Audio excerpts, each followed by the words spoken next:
bonjour et bienvenue sur Medi 1 TV. La crise politique s'accentue en Tunisie depuis la suspension puis la dissolution du Parlement par le président Kais Saied. La classe politique multiplie les actions de protestation. Dernière en date, la manifestation organisée dimanche dernier à Tunis contre ces mesures présidentielles dans un contexte de crise économique aggravée par le Covid et par les répercussions de la guerre en Ukraine. Comment la Tunisie peut-elle sortir de cette crise politique pour assurer sa relance économique? Nous en parlons avec notre invité depuis Tunis. Il s'agit de Mouna Krahem, elle est docteure en droit public, experte en droit constitutionnel à la faculté des sciences juridiques, politiques et sociales de Tunis. Bonjour, professeur. Bonjour, monsieur, bonjour. Alors, on le disait, on a l'impression que la Tunisie est embarquée dans un cycle infernal donc, de crise politique dont on peine aujourd'hui à voir quelles sont les solutions possibles. Depuis Tunis, vous, en tant que experte en droit constitutionnel, comment voyez-vous la situation? Nous sommes sortis du cadre de la Constitution complètement depuis le 25 juillet et bien avant. Lorsque le président de la République avait décidé de recourir à l'article 80 de la Constitution relatif à l'état d'exception. Il n'avait pas respecté les conditions de forme et de fond imposées par cet article-là et il est allé dans le sens d'un état de fait. Nous sommes absolument... Petit souci pour entendre professeur Mouna Krahem. Je pense qu'on va résoudre ça dans quelques instants. Elle nous présentait cette situation que l'on vit en Tunisie depuis l'été dernier avec la suspension, puis depuis mars dernier, la dissolution du Parlement, ce qui en tout cas accentue la crise politique sur place. Aujourd'hui, on va essayer de voir comment trouver des solutions ou quelles sont plutôt les solutions qui se dressent donc face aux Tunisiens. Mouna Krahem, vous êtes avec nous? Oui, je suis avec vous. Voilà, donc je vous laisse continuer votre idée. Allez-y. Alors j'avais dit que depuis le 25 juillet, le président de la République est sorti totalement du cadre de la Constitution puisqu'il n'avait pas respecté les conditions de fond et de forme imposées par l'article 80. Il a dissous le Parlement alors que, conformément à la lettre de cet article 80, le Parlement devait rester en session permanente. Il avait décidé le limogeage du gouvernement alors qu'il n'avait pas le pouvoir de le faire.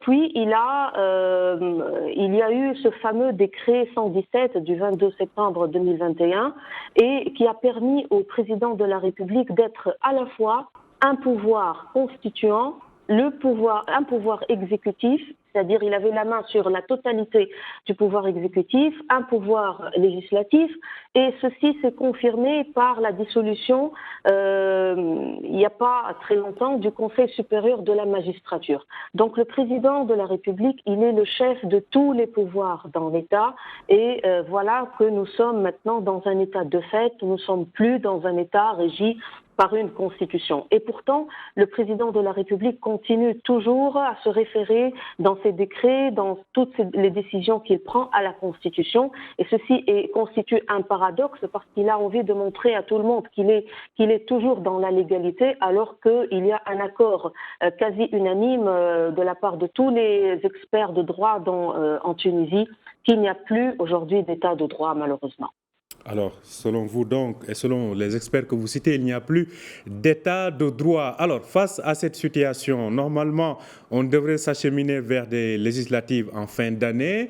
À ce propos, pensez-vous qu'aujourd'hui, les conditions sont en train d'être réunies pour organiser des élections dans quelques mois?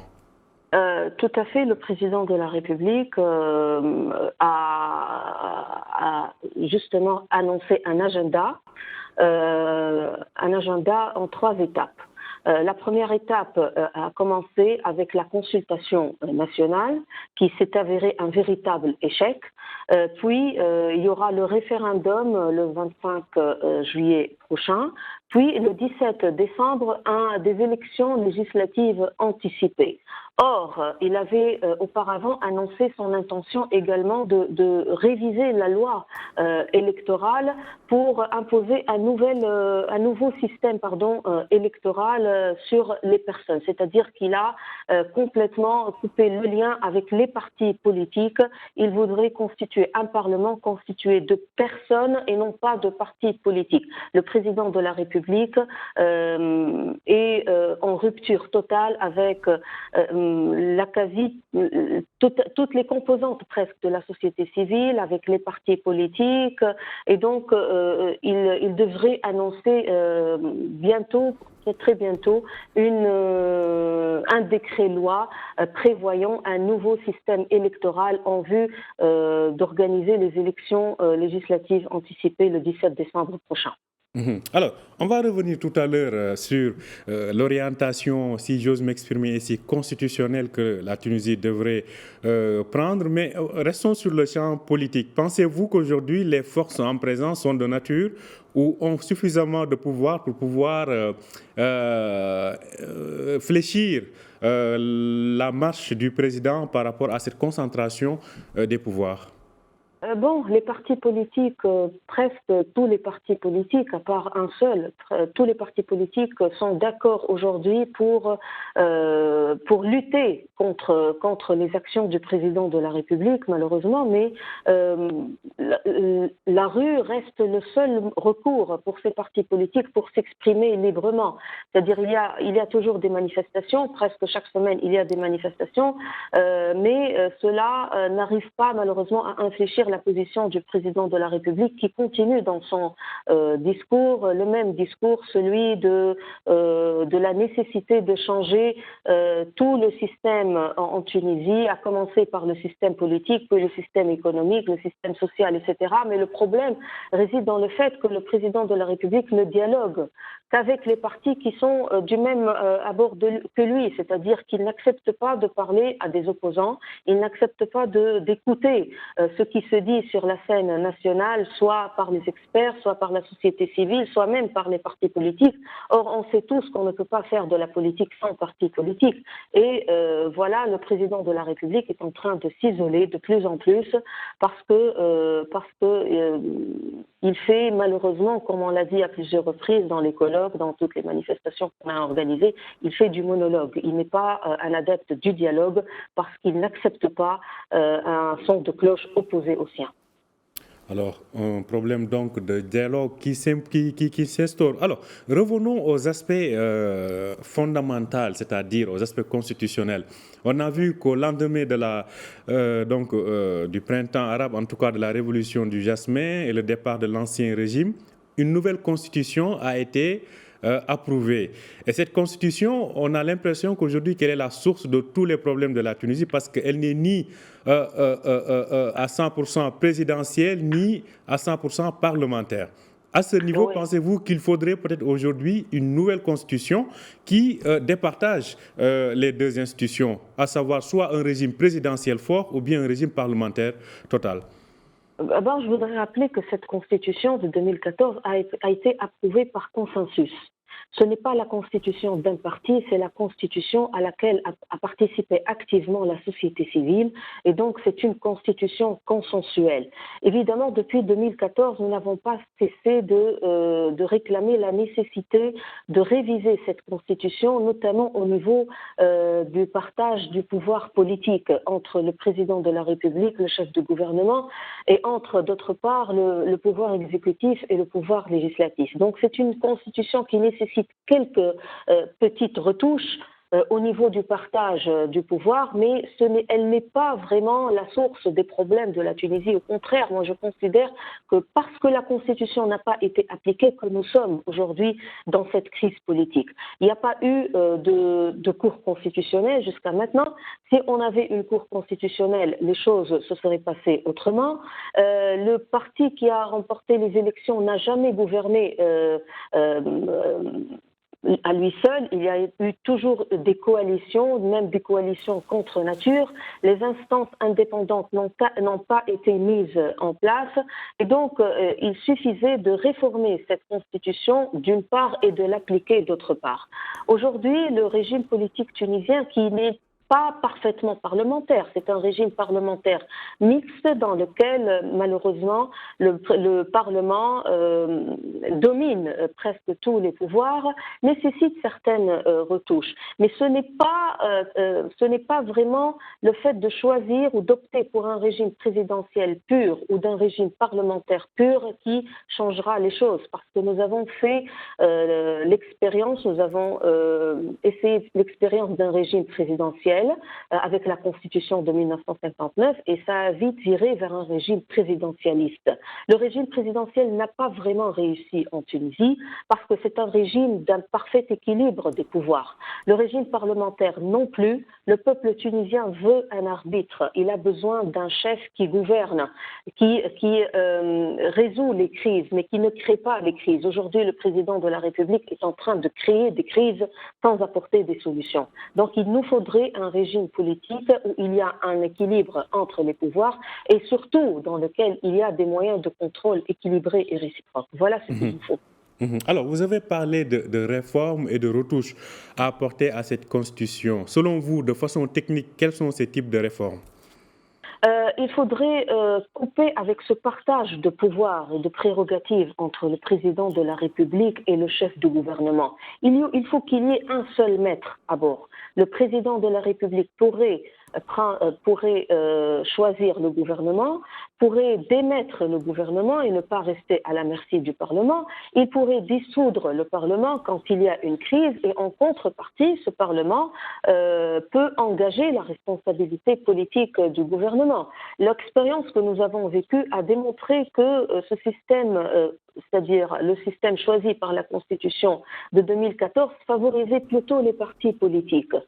Donc, il faudrait changer dans le sens d'un contrôle réciproque efficace et dans le sens d'une concentration du pouvoir exécutif entre les mains soit du chef du gouvernement, conformément à la logique d'un régime parlementaire, soit au président de la République, conformément à la logique d'un régime présidentiel, avec des moyens de contrôle réciproque. C'est-à-dire qu'il ne faut pas s'enfermer dans un type ou un autre de façon à ce qu'il n'y ait pas possibilité de réformer un petit peu les modèles de régime politique. On pourrait inventer, pourquoi pas, un régime adapté à la mentalité tunisienne, la mentalité qui veut qu'il y ait un seul maître à bord et qu'il y ait surtout une mise en œuvre de la responsabilité politique de chaque pouvoir. Alors, tout à l'heure, vous avez évoqué ces consultations populaires qui ont été menées. Selon vous, je vous reprends, ça s'est révélé être un échec. Mais globalement, quelle tendance se dégage? Est-ce vers l'adoption d'une nouvelle constitution ou, comme vous le dites, ou dans laquelle on met l'accent sur l'émergence d'un chef fort ou bien la voie parlementaire? Qu'est-ce qui se dégage comme proposition au niveau de la population? Cette consultation a prévu, c'est-à-dire qu'il y a eu une question dans cette consultation adressée aux participants à cette à toutes les personnes qui ont participé, en vertu de laquelle est-ce que le peuple tunisien choisit le régime présidentiel ou le régime parlementaire ou le régime mixte. Et il faut rappeler que 5% des votants ont participé à cette consultation. 5%, c'est-à-dire le chiffre n'a pas dépassé 500 000 personnes. Et elles ont voté en majorité en faveur d'un régime présidentiel. Mais d'abord, ce chiffre n'est pas représentatif. Il ne confère aucune légitimité à cette consultation et je me pose la question de savoir si toutes les personnes qui ont participé à cette consultation comprennent ce que veut dire un régime présidentiel.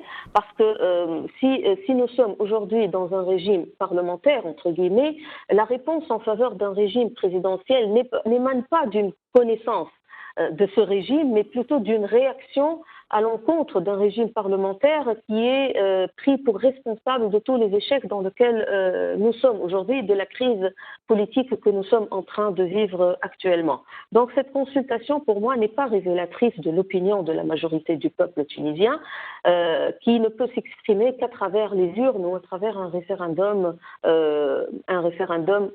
conformément à la Constitution et aux lois en vigueur.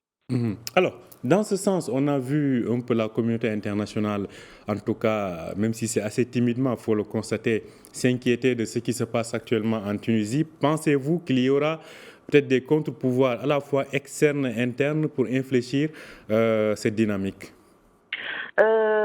Les contre-pouvoirs internes existent, bien évidemment. Les contre-pouvoirs sont constitués par la plupart, ou plutôt la quasi-totalité des partis politiques qui étaient au pouvoir et qui même étaient en dehors du pouvoir. La société civile est un contre-pouvoir également. Aujourd'hui, il y a presque toutes les composantes de la société civile sont en train de critiquer ce que fait le président Kais Saïed. Au niveau interne, voilà, le problème, je crois qu'il est clair et net, les choses sont claires et nettes. Je ne sais pas si ces contre-pouvoirs vont être institutionnalisés dans la prochaine constitution, parce qu'il faut le rappeler, la constitution de 2014 a constitutionnalisé l'opposition, qui est vraiment une avancée majeure par rapport à la situation qui prévalait avant 2011, où l'opposition n'était pas franchement reconnue. Mais au niveau international, bien évidemment, il y aura toujours des pressions internationales, puisque la Tunisie s'est endettée au niveau des instances financières internationales, et je pense que cela va un peu influencer, ou beaucoup même influencer la décision politique interne, malheureusement. Merci à vous, Mouna Kraïm. Je rappelle que vous êtes experte en droit constitutionnel, donc vous étiez en direct avec nous depuis Tunis. Bonne journée à vous. Merci à vous aussi de nous avoir suivis. Je rappelle que vous pouvez retrouver cet entretien sur notre site www.medianews.com. Bonne journée et bonne suite de programme sur Médien TV.